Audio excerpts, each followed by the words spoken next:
Sebagai seorang bidan tentunya nggak selalu mudah ya, banyak sekali tantangan yang aku lalui, di mana banyak ibu hamil yang mempercayakan kesehatan kehamilannya ke tempatku, KB, imunisasi, dan masalah kesehatan lainnya.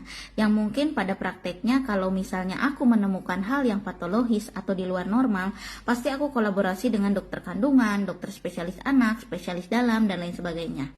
Tapi kadang-kadang aku ada di satu momen atau di satu titik, loh kok gini banget ya jadi bidan, ya Allah gitu, kadang-kadang begitu ya. Contohnya satu aja ya, cerita pasienku tiba-tiba datang hamil 9 bulan, gak tahu periksa di mana, gak tahu orang mana, intinya benar-benar pertama kali datang ke tempatku. Keluhannya itu pusing, sakit kepala berat ya, plus tidak merasakan gerakan janinnya itu sudah 4 hari. Ini setelah di anamnesa ya, nama, umur, alamat, nama suami, dan lain sebagainya. Maksudnya ini aku cerita langsung ke keluhannya aja ya.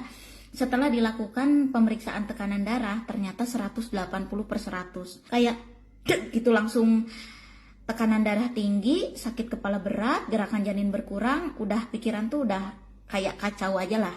Ya tapi tetap fokus juga lah, namanya kita lagi nanganin pasien. Terus oke, cek protein urin dulu. Ternyata setelah dicek protein urin itu positif 4. Dari situ aku mikir sambil aku jalan terus lakukan pemeriksaan ya, nyari detak jantung. Ya Allah, ini kalau kejang di tempatku gimana? Udah jelas-jelas ini preeklamsi berat ya. Tekanan darah di atas 160/100.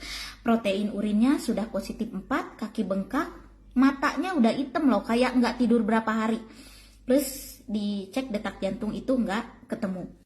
Aduh panik lah, gimana kalau sampai kejang di tempatku, atau eklamsi ya, preeklamsi yang tidak tertangani dengan cepat itu bisa kejang. Gimana kalau ikut kejang aja di tempatku, mungkin masyarakat bilangnya, aduh itu salah penanganan sampai kejang, padahal kita nggak tahu itu pasien siapa gitu loh ya. Bahkan pasiennya pun bilang memang gak pernah periksa sama sekali. Nih kenapa pasien gak ke IGD aja langsung? Wah pokoknya berkecimuklah di dalam hati. Tapi sambil langsung kerahkan tim untuk penanganan preeklamsi. Jadi di kita itu ada SOP, ada protap ya. Ketika ada pasien preeklamsi itu otomatis apa yang harus kita lakukan. Ya kita jalan sampai akhirnya jangan tinggal pasien sebelum dapat rumah sakit. Aku bilang sampai begitu ya. Karena kadang-kadang kan ada beberapa rumah sakit yang penuh. Atau misalkan, oh objinnya lagi cuti atau gimana lah. Kalau rumah sakit swasta ada aja yang begitu. Kalau pemerintah sudah pasti objinnya ada di tempat.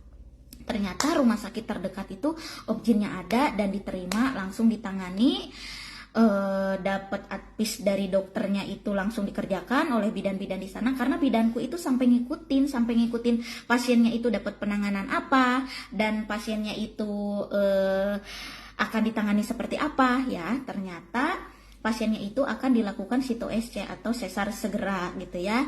Nah setelah sudah ada keputusan untuk dilakukan sesar segera di rumah sakit tersebut, bidanku pulang, tapi tidak lupa juga untuk minta nomor HP keluarganya yang ngantar. 1 hari kemudian kita tanyakan kembali bagaimana kondisi pasiennya. Ternyata preeklamsi ini bikin ginjal pasiennya itu rusak. Pasiennya di ICU, sempat perdarahan banyak dan lagi pemulihan ya. Lalu kita pantau beberapa hari kemudian, alhamdulillah bisa diselamatkan.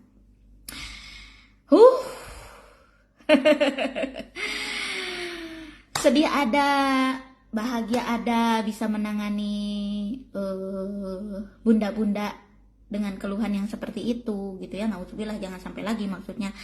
Tapi momen itu bisa terlewati gitu ya.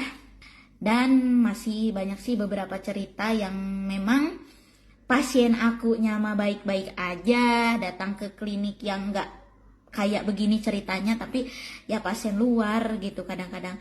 Makanya bunda-bunda di sini kalau sekiranya keluhannya kok rasanya berat, jangan ambil resiko lah. Di bidan itu kan memang kita bisa untuk pertolongan pertama, tapi tetap baiknya sih ditolong langsung di rumah sakit ya, langsung ke UGD lah.